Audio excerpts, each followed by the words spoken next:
Hello and welcome or welcome back to the channel. Today we have yet another book haul. These are all the books that I have bought in the month of April. There's, I think, 24 books, I think, if I counted right. So let's just jump in. I won't be saying much about the books because there is so many of them. And I got loads of other videos to film. So yeah, let's just jump straight in. The ones I am most excited about is The Rose Bargain and The Thorn Queen. Now, I've already read The Rose Bargain. When it first came out, I read it on my Kindle. So I waited until The Thorn Queen was out so that I could purchase them both together. So I haven't read this one yet. I think this is going to probably be my next read. I'm so excited for this one. I loved the first one. A Regency sort of fantasy with fae. Yeah, loved it. Okay, I can't get them to stay up. Then I picked up yesterday, funny enough, Catabasis by R.F. Kuang. I don't really know much about this, just that everybody was raving about it last year, I think it was. It came out. I know she's done The Poppy War. And what was the other one? Babel. When did this come out? Yeah, last year. So yeah, I thought I'd give it a try. It's more of an autumn read for me, I think. But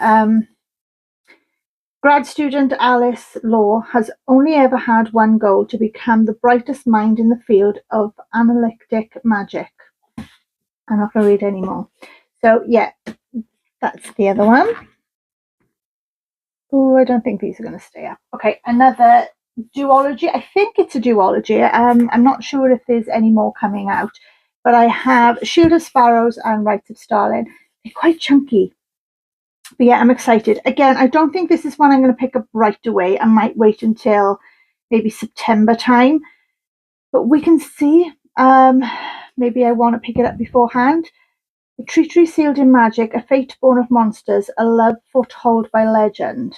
I'm sure I've read that it's like a dark romance sort of fantasy. If you're not terrified, you're doing it wrong.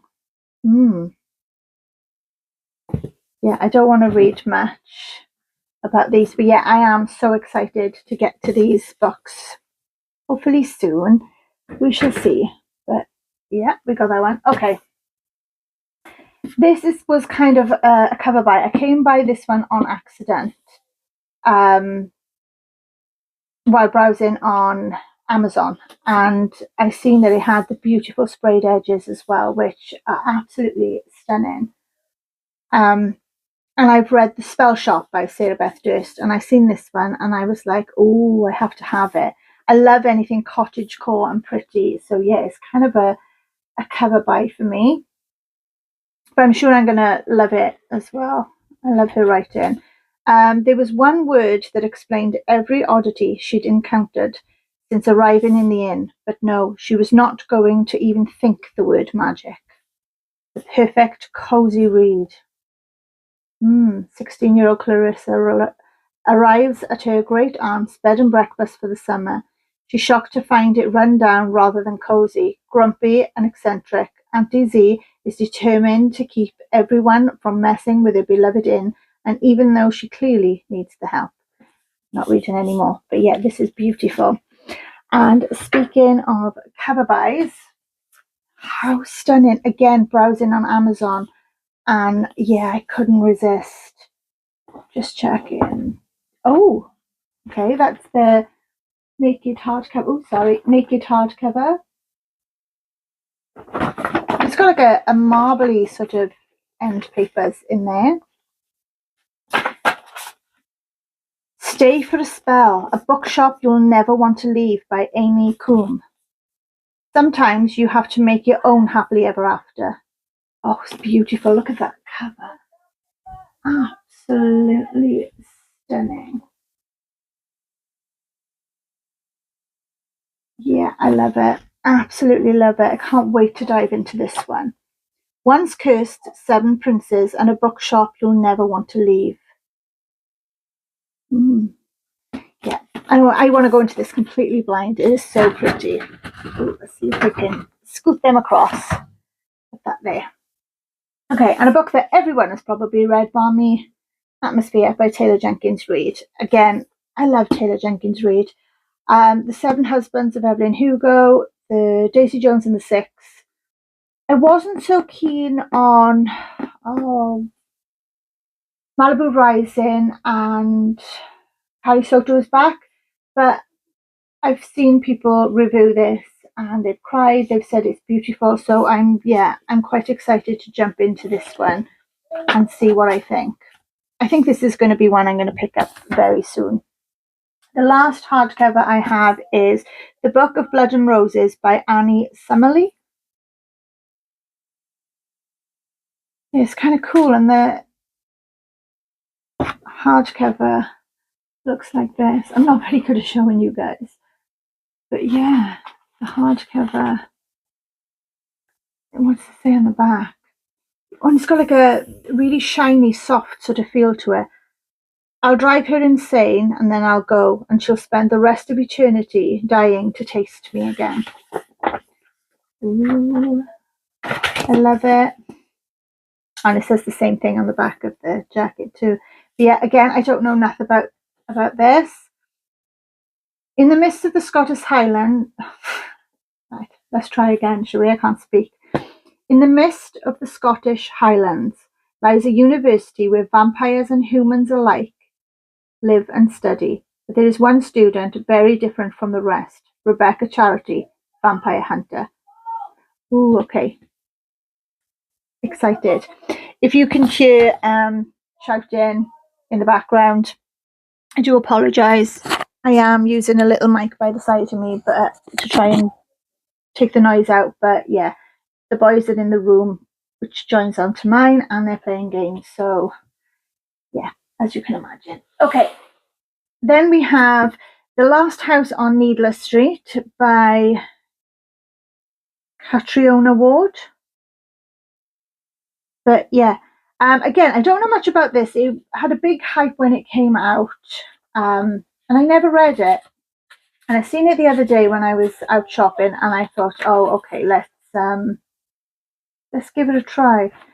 So yeah, this is a story of a murderer, a stolen child, revenge. This is the story of Ted, who lives with his younger daughter Lauren and his cat. Olivia is an ordinary house at the end of an ordinary street.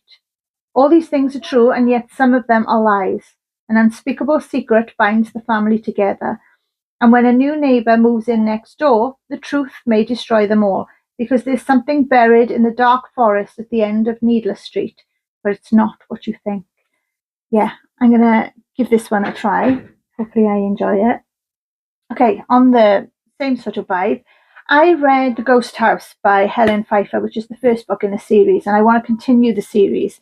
So I did see two, but they're book 3 and 4, so I need to find book 2. They didn't have it in store when I was. But book 3 is The Forgotten Cottage, and book 4 is The Lake House.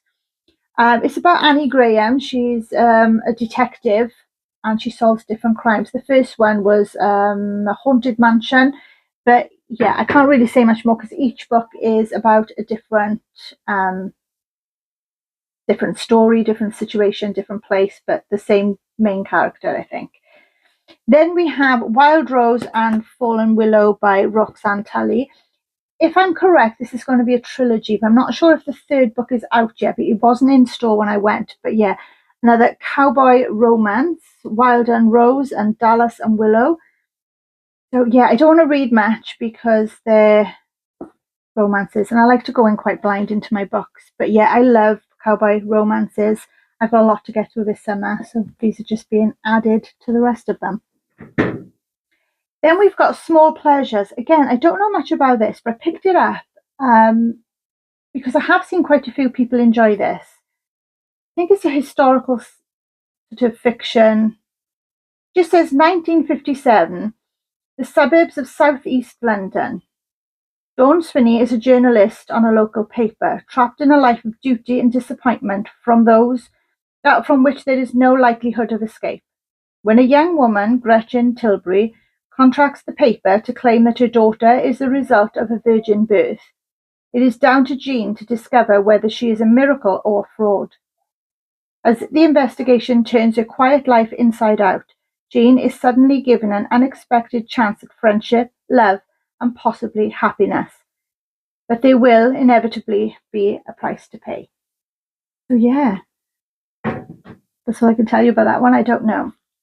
Okay, and again, while I was shopping, I seen this one, Pines, and it was on sale by Blake Crouch. Now, I think he did, was it Dark Matter? Yeah, I think so. But this is the first book in the Pines series. Again, Secret Service agent Ethan Burke arrives in Wayward Pines, Idaho, with a mission: locate 2 federal agents who went missing in a town 1 month earlier. But within minutes of his arrival, Ethan is involved in a violent accident. He comes to the hospital with no ID, no cell phone, and no briefcase. And I don't want to read any more. But yeah, sounds intriguing. I thought I'd give it a try. Then we've got One by One by Frida McFadden. I'm getting through all of their books. I've gone through most of them, but there's 1 or 2 I've still yet to read. So yeah, this is one of these. One by one, they will get what they deserve.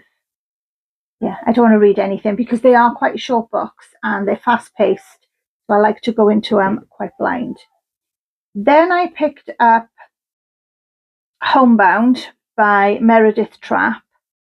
When I picked it up, I then realised that it's book 2 in a series. I think it's just 2 books.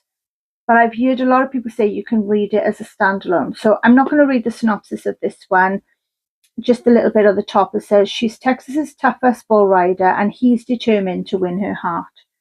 So yeah, I don't know. I'll look into it and see if they're connected. If so, I'll buy the first book first. If not, I think I'll probably just read this one. Another cowboy romance. Okay, and then I heard loads of people rave about this book and I thought I'd pick it up, even though I think it is going to be quite an emotional read, but it is The Love Letter to Whiskey by Candy Steiner. I love this cover. Sorry about the lighting, guys. I can't seem to get lighting at all today. Again, I don't want to know nothing about this one. It just says, falling in love was never the problem. Timing, however, is another story. So yeah, I'm excited to get to that one. Maybe not soon. Then we have Abby Jimenez, The Night We Met. I think the first one to this is Say You'll Remember Me. I may be wrong, but I've read most of hers. I absolutely love Abby Jimenez's writing. I love how they have sort of deep topics. They can be a bit emotional, but yeah, I just love them. I don't want to know nothing about the back, and I don't want to spoil it if you haven't read the first one, but yeah, I can't wait to get into this one. Another author I love is Catherine Center, and we have The Love Haters. I have, however, heard mixed signals about mixed reviews, mixed signals. But yeah, is this Brother's Best Friend or something? Did I hear that somewhere? I don't know, but yeah, I'm going to be reading this one soon as the summer is now coming quite fast. Then we have Chasing the Fire. I think this is the 5th book, if I'm correct. 1, 2, 3, 4. Yeah, the 5th and final book by Paisley Hope. I have the other 4, so this is to complete the series for me, and I can start to read them. And they have pretty little sprayed edges, the same as the others, in different colours. But yeah, that's that one. 2 more. Catherine Walsh, another author I love, but we have One Night Only. It's her best friend's wedding, and she's next to her one-night stand. I think this is meant to be funny. I'm not going to say much. I'm just going to read the little bit at the top. Who could have predicted this? Being at the same wedding in Ireland. There's a reason one-night stands are one-night stands. They're not supposed to see each other again, especially not when you're the maid of honor and she's the groom's brother. And he's the groom's brother. So yeah, excited to get into this one. I think it's going to be quite funny. And last but not least, I have been waiting to get into this series for a long time, and I finally bought the first book. It's floppy hardback. It is When the Day Comes, the Timeless series by Gabrielle Mayer. I honestly cannot wait. It's time travel, which I love that trope. Again, I don't want to know nothing about this. How will she choose, knowing all she must sacrifice? She's in this one traveling back and forth from 1774 to 1914, the Gilded Age of New York. Yeah, I don't want to know nothing. I think there's 8 books in this series, or the 8th one is due to be published any time, I think. And yeah, I can't wait to dive into that one. So that is, if I've added correctly, the 24 books that I've bought in April. Again, I can't help it. What books have you bought in April? Let me know in the comments below. But have a lovely month. I'll see you soon.